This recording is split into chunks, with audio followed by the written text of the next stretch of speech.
എല്ലാവർക്കും cuisines of India ചാനലിലേക്ക് സ്വാഗതം. ഇന്ന് നമ്മൾ ഉണ്ടാക്കാൻ പോകുന്നത് കോഴിക്കട്ടയാണ്. കോഴിക്കട്ട റൈസ് ഫ്ലവറും കൊണ്ടാണ് ഉണ്ടാക്കുന്നത്. ഇതിനകത്ത് ചിരണ്ടിയെടുത്ത തേങ്ങയും ശർക്കരയും കൂടെ വെച്ച് അപ്പച്ചെമ്പിൽ ആവിയിൽ വേവിച്ചാണ് റെഡിയാക്കിയെടുക്കുന്നത്. കോഴിക്കട്ട ഉണ്ടാക്കിയെടുക്കാനുള്ള ഇൻഗ്രീഡിയൻസ് എന്തൊക്കെയാണെന്നും ഇതെങ്ങനെയാണ് ഉണ്ടാക്കുന്നതെന്നും നമുക്ക് നോക്കാം. ഇതിൻ്റെ ഇൻഗ്രീഡിയൻസിൽ നമ്മൾ എടുക്കുന്നത് അരിപ്പൊടി 1.5 കപ്പ്. ഇത് നല്ല നൈസായിട്ടുള്ള അരിപ്പൊടിയാണ്. ചിരണ്ടിയെടുത്ത തേങ്ങ 1.5 കപ്പ്, ശർക്കര 100 ഗ്രാം, ഏലക്ക പൊളിച്ചത് 3 എണ്ണം, അതുപോലെ പഞ്ചസാര ഇത് പൊടിച്ചെടുക്കാനായിട്ടും എടുക്കുന്നുണ്ട്. അതുപോലെ ആവശ്യത്തിന് ഉപ്പും വെള്ളവും കോഴിക്കട്ട ഉണ്ടാക്കിയെടുക്കാനായിട്ട് ആവശ്യമാണ്. കോഴിക്കട്ട ഉണ്ടാക്കിയെടുക്കാനായിട്ട് ഏറ്റവും ആദ്യം പഞ്ചസാരയും ഏലക്ക പൊളിച്ചതും ഇതുപോലെ ഒരു പൗഡറാക്കി റെഡിയാക്കി എടുക്കുക. ഈ പൗഡർ ഇനി നമുക്ക് തേങ്ങയിലേക്ക് ആഡ് ചെയ്യാം.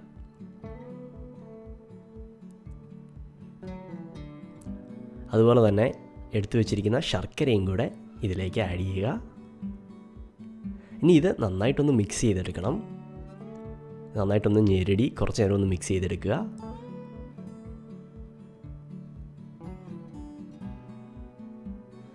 ഇത് നന്നായിട്ടൊന്ന് ഇളക്കിയെടുത്തു കഴിഞ്ഞാൽ ഇത് മാറ്റി വെക്കാം. ഇനി നമുക്ക് അരിപ്പൊടിയിലേക്ക് ആവശ്യത്തിന് ഉപ്പ് ഇവിടെ ചേർക്കാം. ഉപ്പ് ചേർത്ത് ഒന്ന് ഇളക്കിയെടുത്തു കഴിഞ്ഞാൽ നല്ല തിളച്ച വെള്ളം ഇതിലേക്ക് നമുക്ക് ഒഴിക്കാം. കുറച്ച് വെള്ളം ഒഴിച്ചു കൊടുക്കുക. അതിനുശേഷം ഒന്ന് നന്നായിട്ടൊന്ന് മിക്സ് ചെയ്തെടുക്കാം. അതിനുശേഷം ആവശ്യത്തിന് വെള്ളം ഒഴിച്ച് ഇത് നന്നായിട്ടൊന്ന് മിക്സ് ചെയ്തെടുക്കാം. നമുക്ക്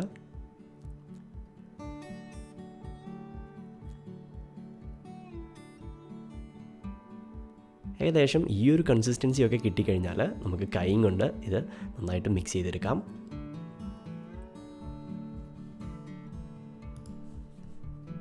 ഇനി നമുക്ക് കൊഴുക്കട്ട ഉരുട്ടിയെടുക്കാം. അതിനായിട്ട് ഏറ്റവും ആദ്യം ഇതുപോലെ ചെറിയ ബോളുകളായിട്ട് കൊഴുക്കട്ട ഒന്ന് റെഡിയാക്കി എടുക്കുക.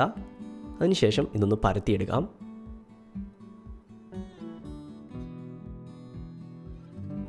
ഇത് നന്നായിട്ടൊന്ന് പരത്തിയെടുത്തു കഴിഞ്ഞാൽ നമ്മൾ നേരത്തെ റെഡിയാക്കി വെച്ച ശർക്കരയും തേങ്ങയും അതുപോലെ ഏലക്കായും ആയിട്ടുള്ള ആ മിക്സ് ഇതിലേക്ക് നമുക്ക് ഇതുപോലെ വെച്ച് കൊടുക്കാം. ഇത് നമുക്ക് ആവശ്യത്തിനനുസരിച്ച് വെച്ച് കൊടുക്കാവുന്നതാണ്. ഇത് വെച്ച് കൊടുത്തു കഴിഞ്ഞാൽ നമുക്കിത് അടയ്ക്കാം ഇതുപോലെ. അതിനുശേഷം ഇത് ഉരുട്ടി ഒരു ബോൾ പോലെ റെഡിയാക്കിയെടുക്കാം. ഇത് കഴിഞ്ഞാൽ നമ്മുടെ കോഴിക്കട്ട ഇവിടെ വേവിച്ചെടുക്കാം നമുക്ക്. അതിനായിട്ട് അപ്പച്ചെമ്പ് ചൂടാകാൻ വെക്കുക.